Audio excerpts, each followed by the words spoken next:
तो आज के इस वीडियो में हम एसएसटी के प्रैक्टिस सेट 18 पर डिस्कस करने वाले हैं। आप इस वीडियो को पूरा जरूर देखिएगा। वीडियो अच्छा लगे तो इसे लाइक करिएगा, शेयर करिएगा और कमेंट करके जरूर बताइएगा कि वीडियो आपको कैसा लगा। तो आज का पहला प्रश्न है कि सर्वाधिक परिक्रमण गति वाला जो ग्रह है वो कौन सा है। तो सर्वाधिक जो परिक्रमण गति वाला ग्रह है वो कौन सा है, तो इसका जो सही आंसर है वो हो जाएगा ऑप्शन ए, बुध। ठीक है, सर्वाधिक जो परिक्रमण गति वाला ग्रह है वो कौन सा है, याद रखिएगा सही आंसर हो जाएगा आपका बुध। देखो, आपको पता होगा कि जो बुध है वो सूर्य का सबसे नजदीकी ग्रह है। जो बुध है वो सूर्य का सबसे नजदीकी ग्रह है और बुध जो है ये शुक्र की परिक्रमा सिर्फ 28 दिनों में पूरी कर लेता है। सॉरी 88 दिनों में पूरी कर लेता है। ठीक है, तो याद रखेंगे जो सर्वाधिक परिक्रमण गति वाला ग्रह है वो है बुध। अगला प्रश्न देखते हैं। जब चंद्रमा पृथ्वी के सर्वाधिक नजदीक होता है तो इसे क्या कहा जाता है। जब चंद्रमा पृथ्वी के सबसे नजदीक होता है तो इसको क्या कहा जाता है, तो इसका सही आंसर है ऑप्शन बी, सुपर मून। देखो, जब चंद्रमा पृथ्वी के नजदीक होगा तो वो बहुत बड़ा दिखाई देगा। जब बड़ा दिखाई देगा तो इसको हम क्या बोलेंगे, उसको हम बोलेंगे सुपर मून। और इसके अलावा आप ध्यान रखोगे कि जो चंद्रमा है वो पृथ्वी का एकमात्र उपग्रह है। चंद्रमा जो है पृथ्वी का क्या है, एकमात्र उपग्रह है, एकमात्र जो है वो सैटेलाइट है। ठीक है, चलिए आगे बढ़ते हैं।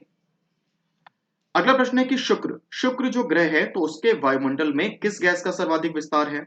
तो शुक्र जो ग्रह है इसके वायुमंडल में किस गैस का सर्वाधिक विस्तार है, इसका सही आंसर हो जाएगा कार्बन डाइऑक्साइड। देखो, आपको पता होगा कि जो शुक्र है ये हमारे सौर मंडल का सबसे चमकीला एवं गर्म ग्रह है।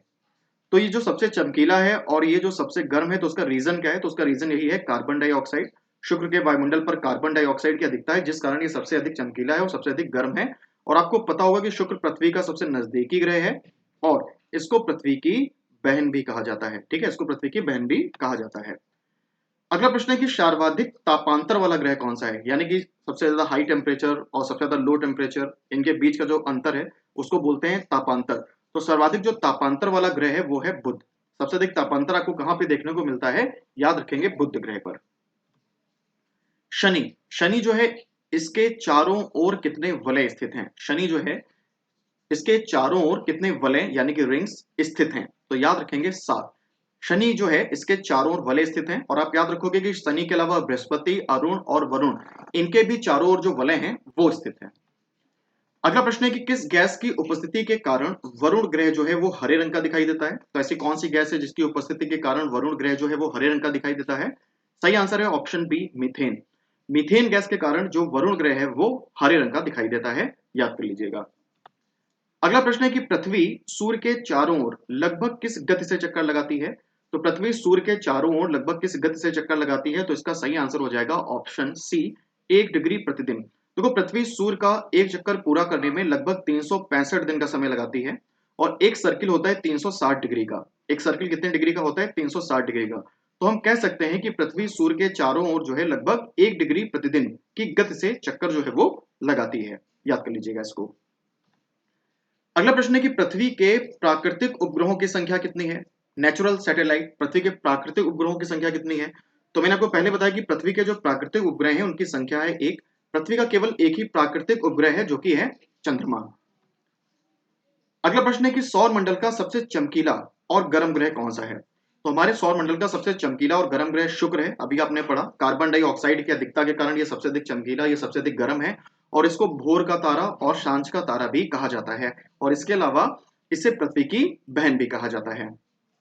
अगला प्रश्न देखिए, कर्क संक्रांति कब होती है। कर्क संक्रांति कब होती है, तो इसका सही आंसर है ऑप्शन बी, 21 जून। देखो, कर्क संक्रांति का मतलब है कि जब सूर्य की किरणें सीधे कर्क रेखा पर पड़े, तो ये होता है 21 जून को, इसको कर्क संक्रांति कहा जाता है।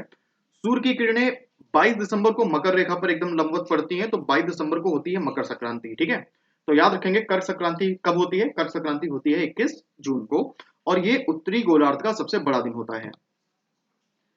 प्रशांत महासागर और अटलांटिक महासागर को कौन सी नहर आपस में जोड़ती है।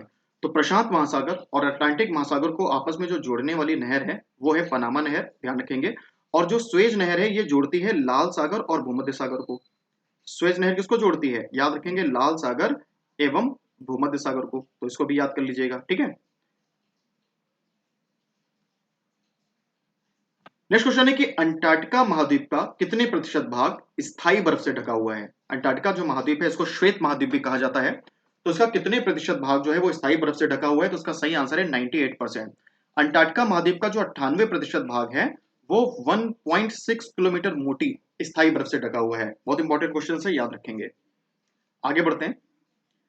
अगला प्रश्न है कि पृथ्वी का वायुमंडल कितने किलोमीटर की ऊंचाई तक फैला हुआ है। तो पृथ्वी का जो वायुमंडल है वो 1600 किलोमीटर की ऊंचाई तक फैला हुआ है। याद रखेंगे, पृथ्वी का जो वायुमंडल है वो 1600 किलोमीटर की ऊंचाई तक फैला हुआ है। पृथ्वी के द्वारा छोड़ी गई ऊष्मा को कौन सी गैस अवशोषित करती है जिसके कारण पृथ्वी गर्म रहती है। तो पृथ्वी के द्वारा छोड़ी गई ऊष्मा को कौन सी गैस अवशोषित करती है जिस कारण पृथ्वी गर्म रहती है। तो इसका सही आंसर है कार्बन डाइऑक्साइड। इसको मैं आपको समझा देता हूं। देखो, जैसे कि ये धरातल है, तो धरातल से जो भी ऊष्मा रिलीज होती है तो उसको वायुमंडल में रोक के रखने का कार्य करती है ग्रीन हाउस गैसेस, जिसमें से कार्बन डाइऑक्साइड प्रमुख है। तो कार्बन डाइऑक्साइड जो है ये वायुमंडल में क्या करती है, पृथ्वी के द्वारा परावर्तित की गई ऊष्मा को रोक के रखने का कार्य करती है, जिस कारण पृथ्वी गर्म बनी रहती है। जब कार्बन डाइऑक्साइड की मात्रा बढ़ेगी तो ये अधिक मात्रा में ऊष्मा को रोकने का कार्य करेगी, जिससे पृथ्वी का तापमान ज्यादा बढ़ने लगेगा, और इस कंडीशन को बोलते हैं ग्लोबल वार्मिंग या फिर वैश्विक तापन। ठीक है, तो याद रखेंगे कार्बन डाइऑक्साइड इसका सही आंसर है। वायुमंडल में सर्वाधिक घनत्व कहाँ होता है। तो वायुमंडल में सर्वाधिक घनत्व होता है समुद्री तल पर। देखो, वायुमंडल में गैसों की उपस्थिति का कारण है ग्रेविटी। तो ग्रेविटी की वजह से क्या होगा कि जो समुद्री तल है सबसे ज्यादा गैसेस आपको वहीं पर मिलेंगी, है ना। तो याद रखेंगे वायुमंडल में जो सबसे अधिक घनत्व आपको देखने को मिलता है वो मिलता है समुद्री तल पर। अगला प्रश्न है कि पृथ्वी की सतह के टूटकर घिस जाने को क्या कहते हैं। तो पृथ्वी की सतह के टूटकर घिस जाने को कहते हैं अपरदन। पृथ्वी की सतह के टूटकर घिस जाने को क्या बोलते हैं, अपरदन। अगला प्रश्न है कि प्रशांत महासागर में स्थित जो मोनाकी पर्वत है उसकी ऊंचाई कितनी है। तो प्रशांत महासागर जो विश्व का सबसे गहरा महासागर है, तो इसमें एक पर्वत भी स्थित है, मोनाकी पर्वत। तो उसकी ऊंचाई है 10,205 मीटर, और ये प्रशांत महासागर में डूबा हुआ पर्वत है, ध्यान रखेंगे। अगला प्रश्न है कि भारत का रूर किस पठार को कहा जाता है। तो भारत का जो रूर है वो कहा जाता है छोटा नागपुर के पठार को। छोटा नागपुर का पठार जो है झारखंड में स्थित है, और भारत में जो सर्वाधिक खनिज हैं वो आपको इसी क्षेत्र में मिलते हैं। ठीक है, तो भारत का रूर कहा जाता है छोटा नागपुर के पठार को।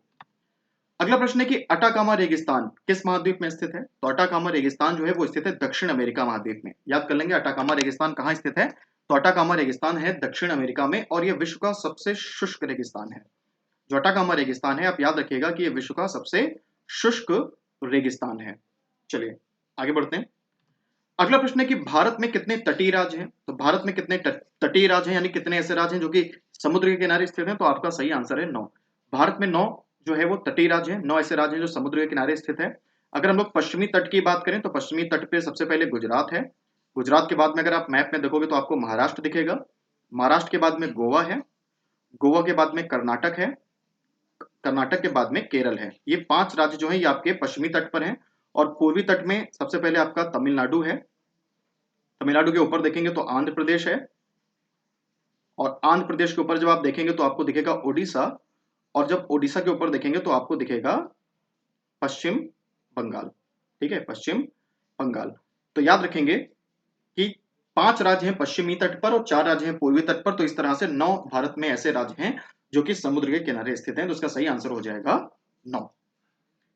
तो आज के वीडियो में इतना ही। अगर ये सेशन आपको अच्छा लगा हो तो इसे लाइक करिएगा, शेयर करिएगा, कमेंट करके जरूर बताइएगा कि वीडियो आपको कैसा लगा।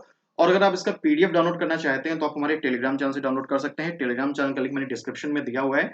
इसके अलावा गूगल प्ले स्टोर से आप आरजे स्मार्ट क्लास की ऐप भी डाउनलोड कर सकते हैं, वहां पे भी आपको पीडीएफ वगैरह मिल जाएंगे। तो आज के लिए इतना ही, मिलते हैं अगले वीडियो में, तब तक के लिए गुड बाय, थैंक यू।